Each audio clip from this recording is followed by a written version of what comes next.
Step into a fog-shrouded village in medieval Europe, the year 1480, where the flicker of torchlight casts long shadows on weathered stone walls.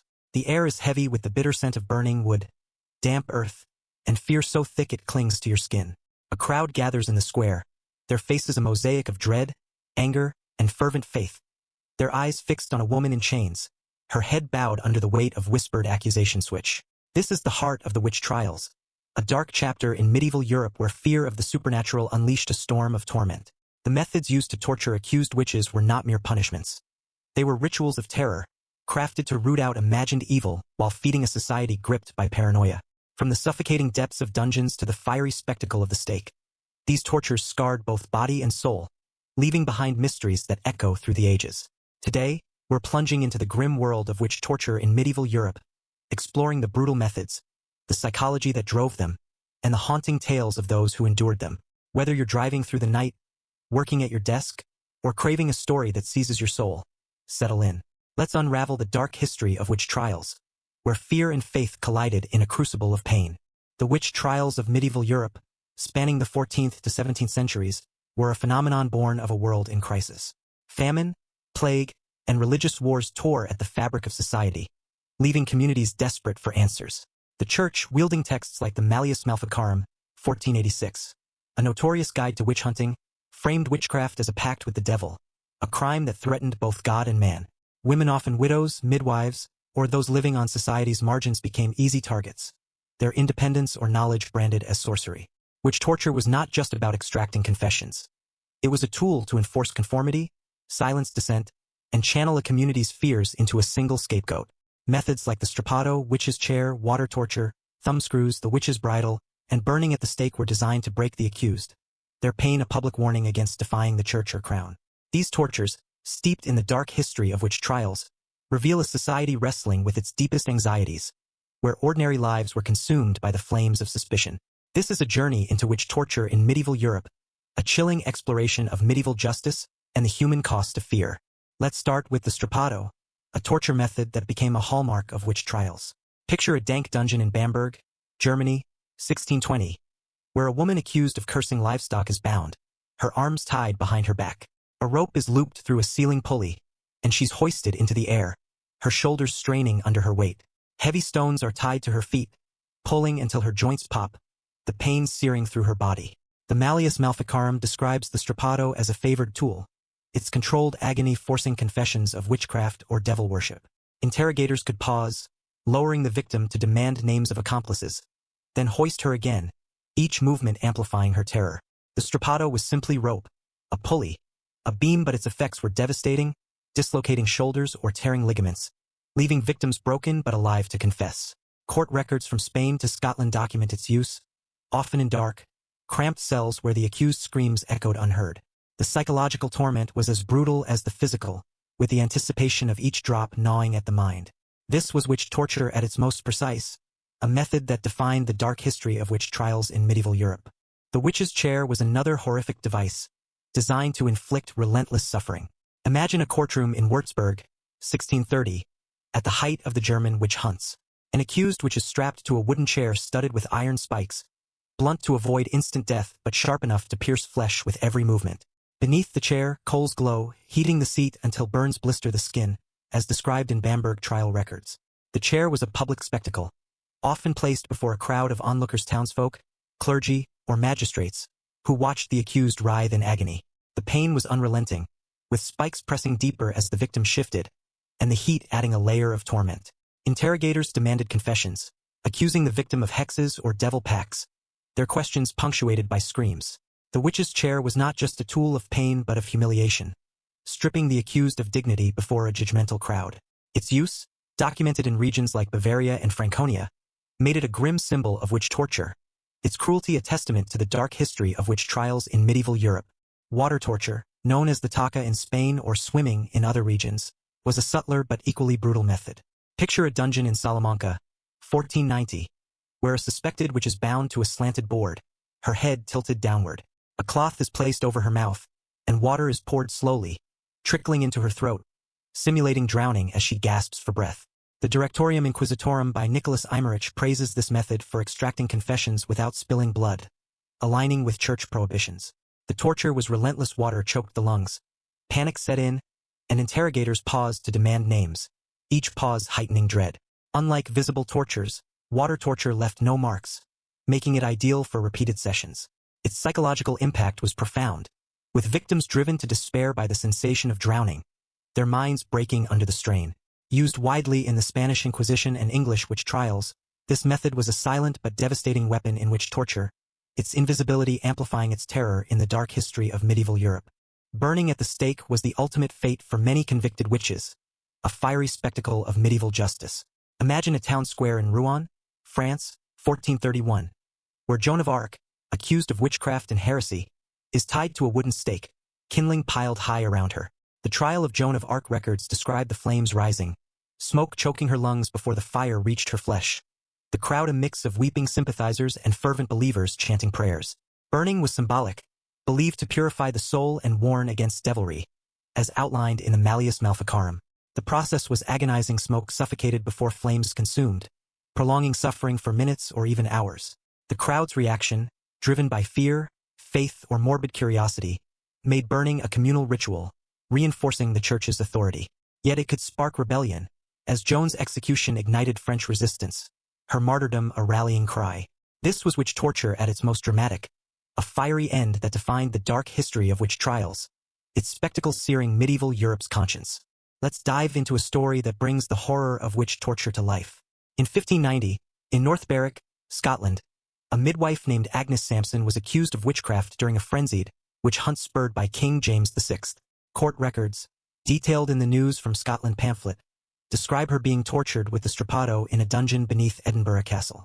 Her arms were wrenched upward, her shoulders dislocating as she was questioned about summoning storms to sink the king's ships. Despite her agony, she initially resisted, but the pain broke her, and she confessed to devilish pacts. Yet the next morning, the dungeon was empty, the ropes severed, and a crescent moon carved into the stone wall. Did her allies, perhaps fellow midwives, risk death to free her? Or was her body removed by royal order to silence rumors of her innocence? Locals whispered of a ghostly figure haunting the castle, chanting spells under moonlit skies, her voice a defiant echo. This mystery, blending witch torture with supernatural intrigue, shows how witch trials could spark legends that outlive the accused. A chilling thread in the dark history of medieval Europe. The psychology of witch torture was as devastating as the physical pain, targeting both the accused and society. Accused witches, often women marginalized by poverty, age, or independence, were dehumanized as devil worshippers, as the Malleus Maleficarum encouraged. Tortures like the strappado, witch's chair, or water torture were often public, with crowds or interrogators witnessing the victim's suffering, amplifying their humiliation. The anticipation of pain waiting for the rope to pull or the water to pour was a psychological weapon, breaking wills before bodies. For society, witch trials fed a cycle of paranoia, with neighbors accusing neighbors, as seen in the Trier witch hunts of the 1580s, where entire communities turned on each other. Yet some accused witches resisted, their defiance like Agnes Sampson's initial silence inspiring sympathy or fear, turning them into folk heroes. This psychological warfare made witch torture a tool of control, its terror a grim chapter in the dark history of witch trials, shaping medieval Europe's fears and divisions. The thumbscrew was another cruel method, small but vicious. Picture a dungeon in Trier, Germany, 1580. Where an accused witch's thumbs are clamped in iron screws, tightened by hand until bones crack and flesh tears. Trial records from Trier describe thumbscrews as a staple of interrogations, their portability allowing use in cramped cells or courtrooms. The pain was localized but intense, with interrogators turning the screws slowly, demanding confessions of hexes or devil pacts. The thumbscrew's psychological impact was profound. Its small size contrasted with its cruelty, and the public nature of the torture, often before witnesses, added shame to agony. Victims, unable to use their hands after sessions, were left helpless, their suffering a warning to others. This was witch torture that scarred both body and mind, a painful method that reinforced the dark history of witch trials in medieval Europe. Let's explore another story, this one from 1610 in Logroño, Spain, during the Basque witch trials. A healer named Maria de Arburu was accused of cursing livestock and tortured with water torture in an Inquisition dungeon. Records detail her struggles as water filled her lungs. Yet she refused to name accomplices, her silence infuriating her interrogators. But one night, the dungeon was silent, Maria gone, and a single candle left burning on the torture board, its flame unextinguished despite the damp. Was this a miracle, suggesting divine favor, or a daring escape by her village, risking death to save her? Locals claimed the dungeon was haunted, with water dripping in empty cells and whispers of Maria's healing chants echoing at night. This mystery, rooted in witch torture, shows how witch trials could inspire tales of resistance, their horrors woven into the dark history of medieval Europe. The witch's bridle was a particularly cruel device, designed to silence the accused. Imagine a cell in Fife, Scotland, 1597, where an accused witch is fitted with an iron muzzle, its spiked tongue pressing into her mouth to prevent speech, believed to stop spellcasting. The news from Scotland describes the bridle's use, its spikes causing bleeding and pain with every attempt to speak. The device was often applied publicly, with crowds jeering as the accused was paraded, her voice stolen in a society that already silenced women. The psychological toll was immense. Being muted, humiliated, and dehumanized broke spirits as surely as physical pain. The bridle's symbolism, targeting the voice, made it a powerful tool in witch trials, its use documented in Scottish and English cases. This was witch torture that combined physical and symbolic cruelty, a chilling method in the dark history of medieval Europe. Let's dive into another tale, this one from 1627 in Würzburg, Germany, during the peak of the witch hunts. A baker named Clara Weiss was accused of poisoning bread with magic and tortured with the witch's chair. Trial records describe her screams as spikes pierced her flesh, the coals beneath searing her skin, yet she denied the charges. The next morning, the chair was empty, its spikes bent as if by unnatural force, and a loaf of bread left on the dungeon floor, untouched by rats. Did her neighbors, fearing a cursed harvest, stage a rescue? Or was her body removed to prevent her becoming a martyr? Locals claimed the dungeon glowed at night, the scent of fresh bread lingering in the air, a haunting reminder of Clara's trade. This mystery, tied to witch torture, shows how witch trials could spark supernatural tales, their horrors etched into the dark history of medieval Europe.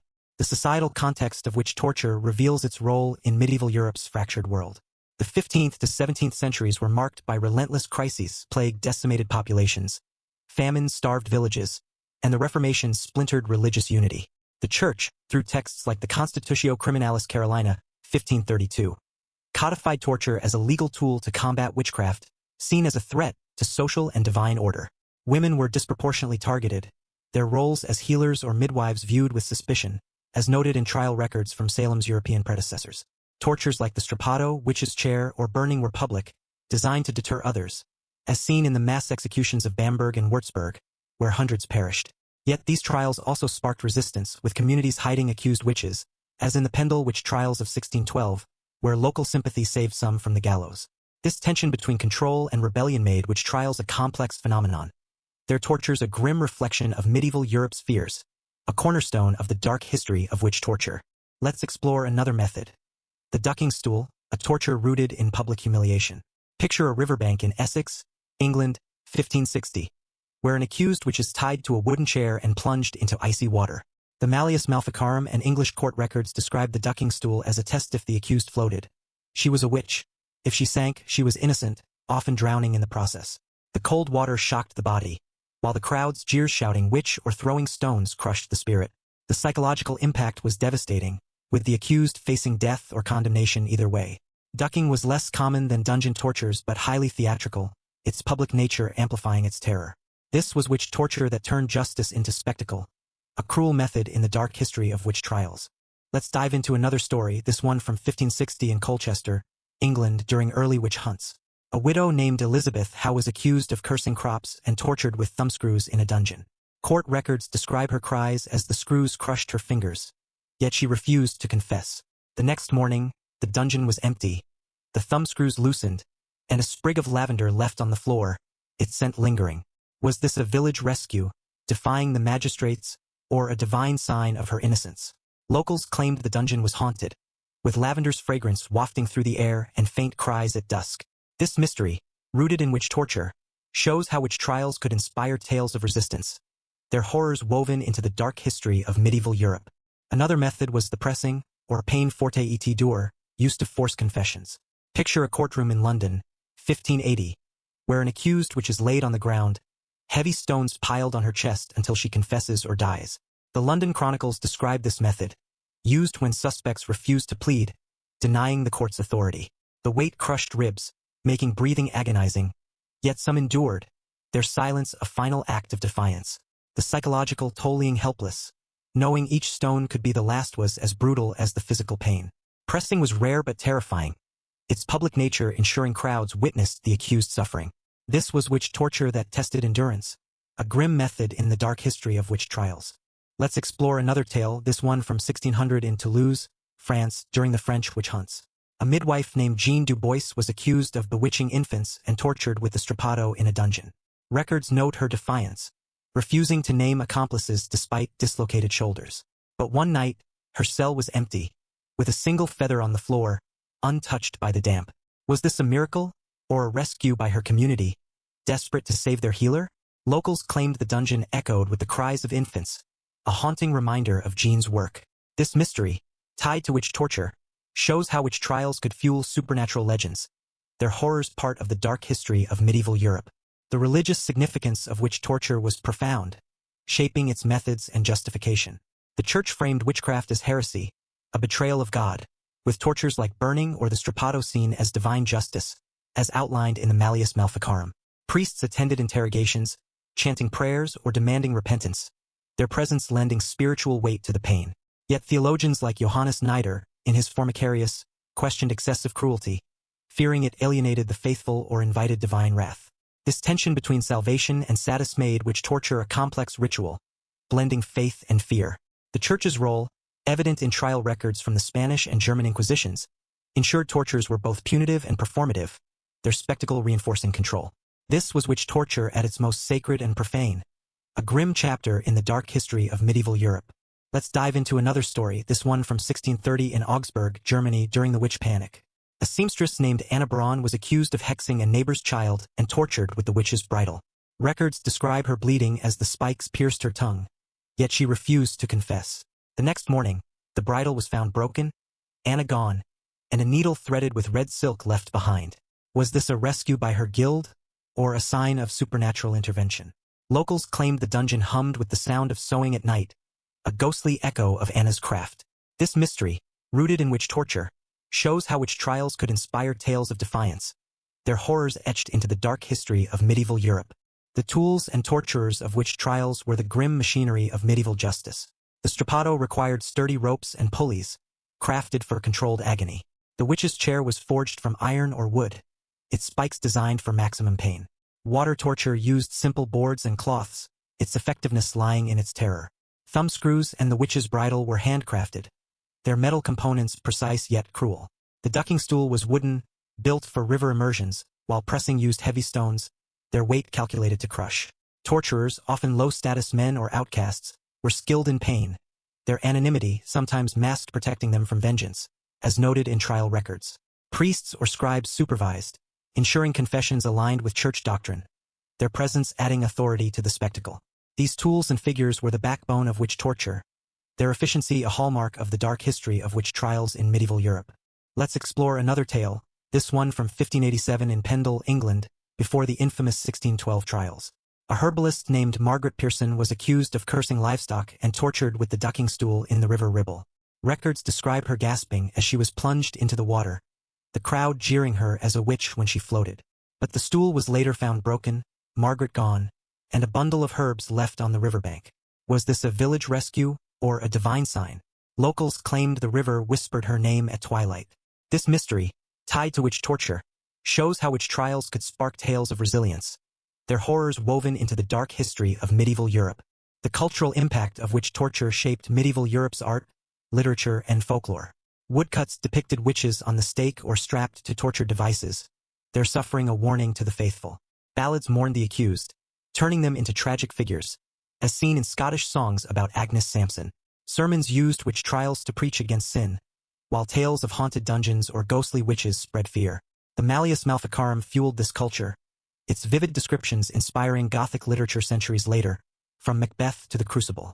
This cultural legacy made witch torture a symbol of fear and control, its dark history woven into medieval Europe's collective memory, a testament to the enduring power of witch trials.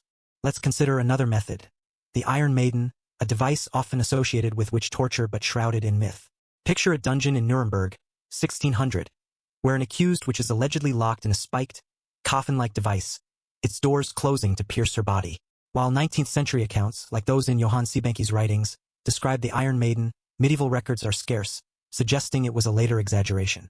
Its psychological terror being enclosed in a spiked tomb was potent, but its use in witch trials is questionable, likely a product of Victorian fascination with medieval cruelty. This was witch torture that lived more in legend than reality, a haunting myth in the dark history of medieval Europe. Let's dive into another story, this one from 1615 in Fulda, Germany during the witch hunts. A teacher named Elizabeth Becker was accused of teaching children witchcraft and tortured with water torture. Records note her choking as water filled her throat, yet she named no pupils. The next morning, her cell was empty, with a child's slate inscribed with a cross left behind. Was this a rescue by her students, or a divine omen?